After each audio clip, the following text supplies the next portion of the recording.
મગાને પાછો નોકરીમાંથી કાઢી મૂક્યો એવું મેં સાંભળ્યું છે. કાઢી જ મૂક્યો ને. મગો ક્યાં હક નથી કરતો. વળી શું કર્યું બચારાએ? એ બચારો નથી. એના સાહેબે એમ કીધું તું કે આજે આપણા વરાનો છેલ્લો દિવસ છે તો સેલિબ્રેશન મનાવી, હાલે પૈસા મીઠાઈ લઈ આવ.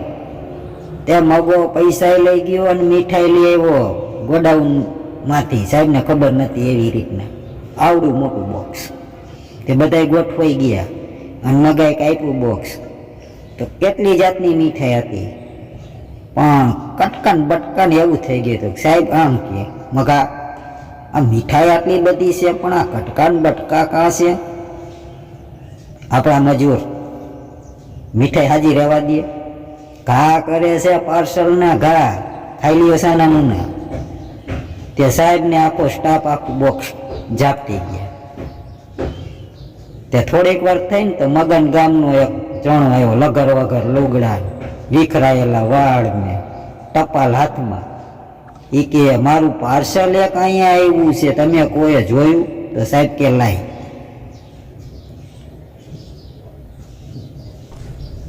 ખવડાવી દીધું મગાએ. એ કે તારું પાર્સલ તો ગયું.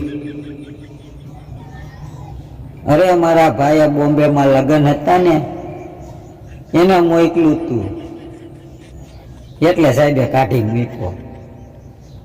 સાહેબ કહેતા હતા એ કે મીઠાઈ ઉપર શાકના ડરના ડાઘ છે. મગો કે ખાઈ લ્યો સાના મુના.